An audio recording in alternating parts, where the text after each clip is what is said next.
selamat pagi. Jumpa lagi di Berita Padang bersama saya, Afrin Meriana. Sejumlah berita aktual dan menarik akan kami sajikan untuk Anda. Berikut 3 berita utama pagi ini.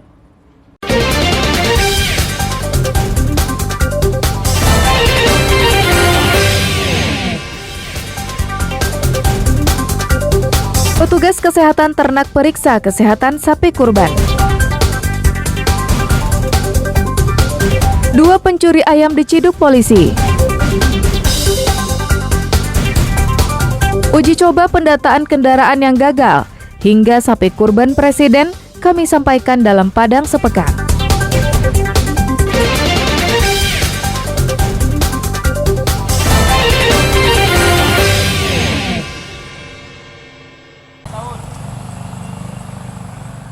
Petugas Dinas Pertanian, Pangan, dan Perikanan Kota Pariaman memeriksa kesehatan hewan kurban yang telah dibeli masyarakat pada Rabu petang. Sapi yang sehat diberi label layak dijadikan hewan kurban. Selain itu juga diberikan surat keterangan kesehatan hewan.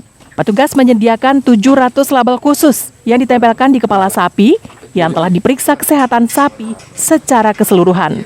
Sapi yang sakit baru bisa disembelih jika dinyatakan sehat oleh petugas kesehatan. Selain itu, sapi yang disembelih hanya sapi jantan dan telah berusia minimal 2 tahun. Ekor artinya kita periksa dari kecukupan umurnya, kemudian jantan, dan juga dari segi kesehatan hewan ternak ini. Artinya yang kita berikan pertama bukan hanya sekedar label hewan ternak itu layak disembelih, tapi juga diiringi dengan surat keterangan kesehatan hewan. Menurutnya penjualan sapi kurban tidak berdampak terhadap harga sapi. Justru kebalikan, harga sapi lebih mahal dari biasanya. Sebelumnya, sapi untuk kurban dijual 16 juta rupiah per ekor. Kini menjadi 18 juta rupiah. Permintaan sapi kurban untuk saat ini memang berkurang pada tahun-tahun yang lalu.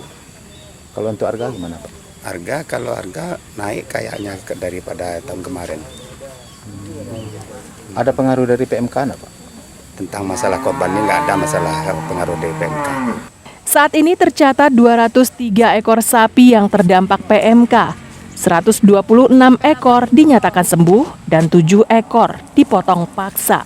Eki Rafki melaporkan dari Pariaman. Dinas Pertanian Kota Padang memeriksa secara acak sapi yang dijual di sejumlah kecamatan di Kota Padang. Dari hasil pemeriksaan tersebut diketahui sebagian besar sapi yang dijual tak layak digunakan untuk kurban karena usianya belum cukup 2 tahun. Petugas bisa mengetahui dengan mudah usia sapi dari giginya. Jika salah satu gigi telah lepas, maka sapi tersebut telah berusia 2 tahun. Meski belum cukup umur, namun sapi tersebut dinyatakan sehat dan bebas dari segala macam penyakit. Pun kelayakannya ada 80% yang tidak memenuhi persyaratan, yaitu tidak memenuhi umur. Usianya harusnya 2 tahun dengan ditandai lepasnya 1 gigi pada sapi. Khusus untuk kanak-kanak penampungan kurban yang ada di Kota Padang, alhamdulillah sejauh ini kami belum lagi menemukan gejala PMK semenjak pertama kali di tanggal 13 Mei yang lalu kita menemukan laporan pertama tentang adanya kejadian PMK. Alhamdulillah jadi cukup terkendali. Data dari Dinas Pertanian Kota Padang, saat ini terdapat lebih dari 20 sapi yang dipelihara. Hingga kini belum ada satupun kasus PMK yang menyerang ternak di Kota Padang. Robi Ham melaporkan dari Padang.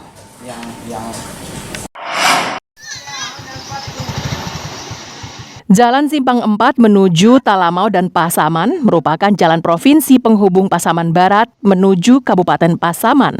Namun kini jalan tersebut rawan longsor dan terban. Di beberapa bagian bahu jalan sudah terban akibat gempa beberapa bulan lalu. Jalan yang rawan tersebut memanjang sekitar 10 km dan berada di daerah Rimbo Kejahatan, Kajai, dan Rimbo Talu di Kecamatan Talamau.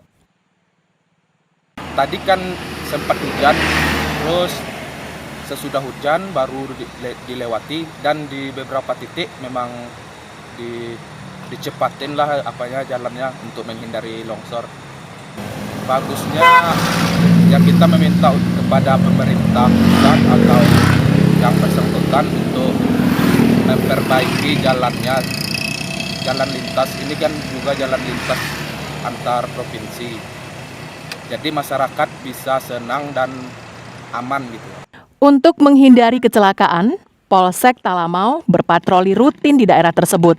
Bahkan jika hujan mengguyur daerah itu, polisi akan menghentikan kendaraan yang melintas karena khawatir dengan longsor yang bisa terjadi secara tiba-tiba. Apalagi sejak pasca gempa kemarin ini, seluruh jalan yang boleh dikatakan rawan ini adalah perjalanan antara dari Simpang 4 ke Talamau ini. Apalagi daerah ini adalah jalan-jalan provinsi, yaitu lintasan antara Kabupaten Sumatera Barat dan Sumatera Utara. Nah, kondisi jalan ini memang sangat rawan longsor karena beberapa hari ini setiap hujan lebat semua longsor. Malah beberapa hari kemarin juga ada korban jiwa. Sejak gempa yang melanda Pasaman Barat akhir Februari lalu, daerah ini telah mengalami longsor berkali-kali dan telah merenggut 1 nyawa warga sekitar. Masyarakat Talamau menuntut pemerintah Pasaman Barat memperbaiki jalan yang rusak serta membangun pengaman tebing di sepanjang jalan itu, agar jika hujan deras, bukit tak lagi rubuh dan menutup badan jalan.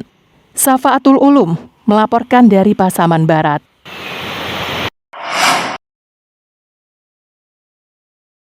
Nagari Pariangan di Tanah Datar masuk dalam jajaran desa terindah di dunia versi media pariwisata terbitan Amerika Travel Budget pada tahun 2012 lalu.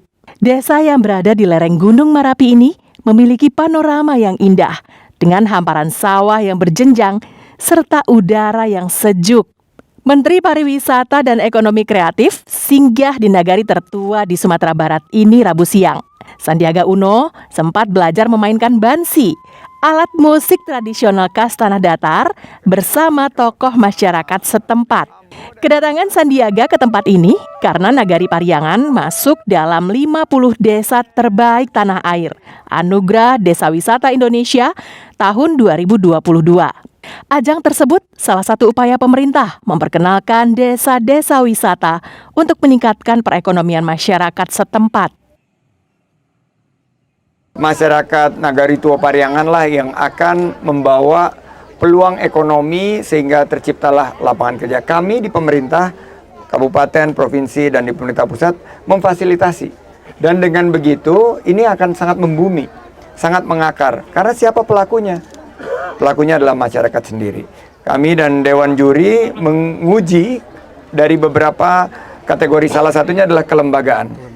Nagari Pariangan merupakan desa kuno sekaligus desa tertua di Minangkabau. Dari sini pula lah lahir sistem pemerintahan khas masyarakat Minangkabau yang disebut dengan Nagari. Arset Kusnadi melaporkan dari Tanah Datar.